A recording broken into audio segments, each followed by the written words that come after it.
It was a quiet Tuesday morning that I noticed the envelope. In an otherwise drab, unassuming script lay the stark black lettering indicating Homeowners Association. The sight alone was enough to churn my stomach. I knew the HOA could be strict, but nothing could have prepared me for what lay inside. It went to the effect of, Notice of Noncompliance. Your pool does not meet current HOA standards and must be removed within 30 days. I reread the words, my hands shaking, the words just bursting with disbelief and frustration inside of me. How could my pool, which had been a centerpiece of family gatherings for years, suddenly be an issue? I sat down, staring blankly at the letter. The pool wasn't just some structure in my backyard. It was where my daughter learned to swim, where neighbors would gather for summer cookouts, and where, after a long day of work, I found solace. Now, it was branded a violation. It was new guidelines that the HOA cited, banning pools with certain features. Rules that were never in place when I installed it 5 years ago. The first call I made was to the HOA office. After being on hold for what felt like an eternity, a monotone voice greeted me from a receptionist. All concerns must be submitted in writing, she said, so casual, as if my world wasn't crumbling under their bureaucratic hammer. This is absurd, I snapped. I followed all the regulations when I built it. I'm sorry, sir. It's out of my hands, she replied before hanging up. I had been pacing my living room, flipping between anger and helplessness. Into the afternoon, I decided upon confrontation of my neighbors, in hopes of solidarity. Certainly others would see the injustice. As I went door to door, I got hesitation and avoidance. Most shrugged uncomfortably, mumbling things like rules are rules, or I'd rather not get involved. Their reluctance hurt more than the HOA's demand. As night fell, I found myself sitting by the pool's edge, the water shimmering under the moonlight, reflecting memories of laughter and joy. One couldn't imagine the backyard without it. My daughter, Emily, came outside to join me, her eyes wide with concern. Are they really going to take the pool away, Dad? She asked softly. I put an arm around her. Not if I can help it. But beneath the bravado, doubt crept in. Fighting the HOA was like standing in a hurricane and trying to fight it with a paper umbrella.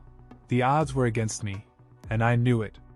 The next morning, I resolved to gather every document, permit, and blueprint I had from the pool's construction. I spent hours sifting through papers, determined to find a loophole. I had my lawyer, an invaluable but expensive ally, review the situation. This isn't going to be easy, he said, leaning back in his chair. The HOA can enforce new rules retroactively if it's in their bylaws. But we might have a case if they didn't follow proper procedures. I clung to that sliver of hope.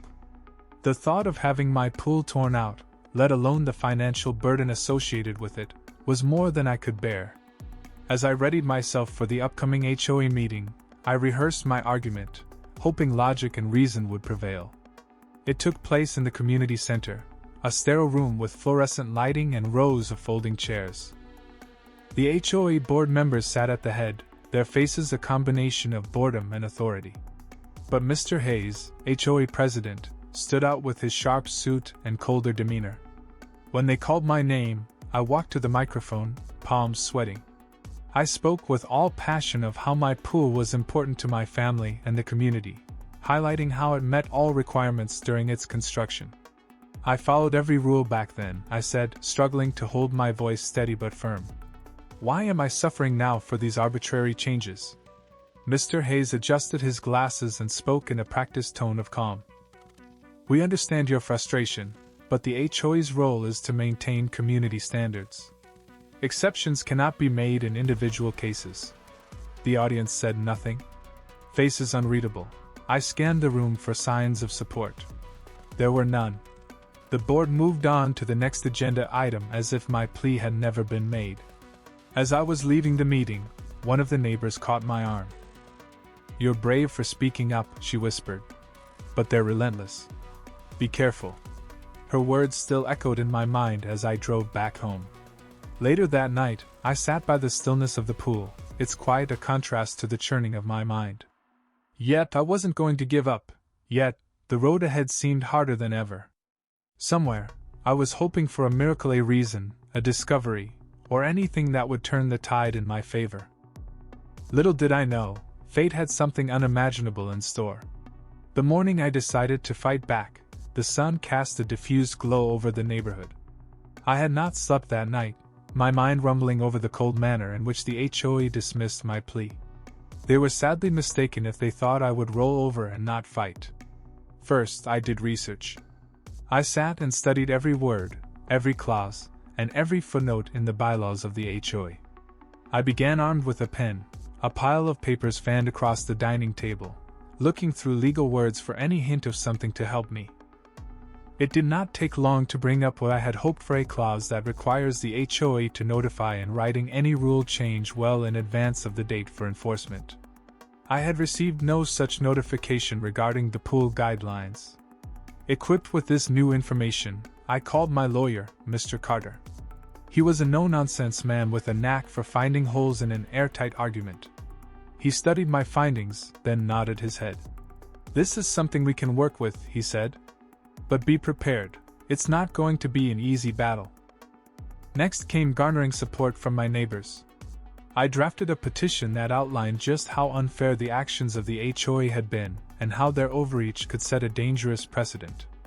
I went door to door, explaining my situation and urging others to stand with me. Some neighbors were sympathetic. Mrs. Martinez, who lived 2 houses down, signed the petition without hesitation. "They've been on my case about my garden for months," she said with a sigh. "It's about time someone stood up to them." Others were more reluctant. "I don't want to get involved," Mr. Thompson grumbled, warily eyeing the darkening street as he retreated behind his door. Apathy stung, but I couldn't let it send me running. By sundown, I had garnered a modest list of names, enough to prove to the HOA that I was not alone. With this petition in hand, I petitioned for a hearing to reconsider. Their reply was swift and perfunctorious: "Your application will be reviewed at the next scheduled meeting." I knew from that moment onward they were not going to take me seriously, but I was determined to make them hear me out. The days before the meeting had been a flurry of getting ready. I rehearsed arguments, practiced remaining calm under stress, and even enlisted Mr. Carter to coach me in countering the probable rebuttals of the board. Despite my attempts at readiness, anxiety chewed at me. What if this was all a big waste of time? The night of the meeting arrived, and it was standing room only within the community center. Word had spread about my fight with the HOA, and the number of people grew through curiosity. I sat near the front of the filled room, clutching my notes tightly as murmurs of whispered conversations filled the air. When it was my time to speak, I stood, facing the board. "Ladies and gentlemen," I began, attempting to modulate my voice, while my body hummed with nervous energy. "The HOA's decision to enforce retroactive rules without proper notice is not only unjust but also in direct violation of its own bylaws." I made my case methodically, pointing to the clause I had discovered and presenting copies of my original permits. I emphasized the emotional and financial toll their actions were taking on my family and the potential impact on the community if such overreach went unchecked. The board listened impassively, their faces betraying no emotion. When I finished, Mr. Hayes leaned forward, his fingers steepled. "Thank you for your input, Mr. Johnson," he said smoothly. "However, the HOA's priority is maintaining the integrity of the neighborhood. Exceptions cannot be made without undermining our standards." A murmur rumbled through the audience. Anger welled up, but I made myself not lose my temper. "I'm not asking for an exception," I replied. "I'm asking for fairness." The meeting was dismissed without a resolution, and I was stuck in limbo. As I exited the hall, a number of neighbors came over and congratulated me on how well I did. "You did great up there," Mrs. Martinez said. "Don't give up." She spoke words of encouragement, but the doubt crept in on my way home. The HOA was too powerful, yet I couldn't let them squash my resolve. It wasn't just about the pool. It was about a system that placed control over community. And I wasn't about to back down. The jackhammer serenaded my neighborhood insistently as the demolition crew tore my pool down. I could not bear watching, so I stayed indoors and peeked occasionally through the blinds. Each crash was like a blow to my heart. My haven, my family's source of joy, was being destroyed piece by piece. Midway through the second day, a sudden commotion drew me outside. The foreman, a burly man with a sun-weathered face, waved me over. "You'll want to see this," he said, his tone tinged with curiosity and excitement. I approached cautiously, unsure of what to expect. The workers had unearthed a massive stone slab buried beneath the pool. Its surface was covered in intricate carvings, symbols that seemed ancient and otherworldly. "What is it?" I asked, my voice little more than a whisper. The foreman shrugged. "Beats me. But this isn't something you see every day." In a matter of hours, word spread, and my yard became a hotbed of activity. Archaeologists came, their excitement at the discovery evident as they investigated the artifact. Among them was Dr. Catherine Blake, the leading expert in ancient civilizations. She squatted next to the slab, running her gloved fingers over the carvings. "This might be big," she whispered, almost to herself. "These markings look like some ancient language that was once thought lost. If it is what I think it is, then you guys have yourself a piece of history." And with it, a ripple of awe fled throughout the crowd. In came the reporters, cameras and microphones capturing every angle of this finding. From that once quiet yard, all was now a circus of flashing lights and buzzing voices. For a moment, it seemed so far away, the demands from the HOA, out of focus against the size of the find. That evening, Mr. Hayes, the president of the HOA, came by to see me. He stood on my stoop, equal parts annoyance and disdain etched upon his features. "This situation is getting out of hand," he said sternly. "The board is concerned about the disruption this artifact is causing to the neighborhood." I crossed my arms, resolution written on my face. "This is not just about me now. That slab could be a historical treasure." "Not historical or whatever," he snapped. "It is on private property and thus it's a disturbance. HOA will not let this chaos continue." His words irked me, yet I would not back off. "If you think I'm going to let you bulldoze over something that could rewrite history, you're mistaken." Mr. Hayes' eyes narrowed. "You're playing a dangerous game, Mr. Johnson. The board will be discussing this matter further."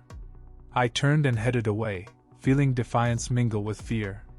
The artifact brought attention and, in some respects, a sense of direction, yet it was bringing my fight with the HOA into sharper focus. Over the next few days, I juggled a series of calls from archaeologists, journalists, and concerned neighbors. Dr. Blake returned with her team to study the slab more carefully. "This could be with a lost civilization," she explained excitedly. "We have never seen anything in this area like it. It can change what we currently know about early human settlements." That excitement was contagious, and I found myself being taken into the mystery. Carvings seemed to tell half-whispered stories of a hidden secret. Yet in all the wonder, I knew the HOA boogeyman lurked nearby. 3 days later, the board wrote to me in a formal letter, citing it was an unauthorized excavation and called for its removal, citing against community guidelines. The letter again set my anger off, and I immediately called Mr. Carter to explain. "They can't be serious," he said, his voice laced with incredulity. "This isn't about HOA rules anymore. You've got something of cultural and possibly national importance here." We drafted a response, firmly rejecting their demands and highlighting the artifact's significance. The battle lines were drawn, and I knew the fight was far from over. Standing beside the slab that evening, the weight seemed to bear down on me.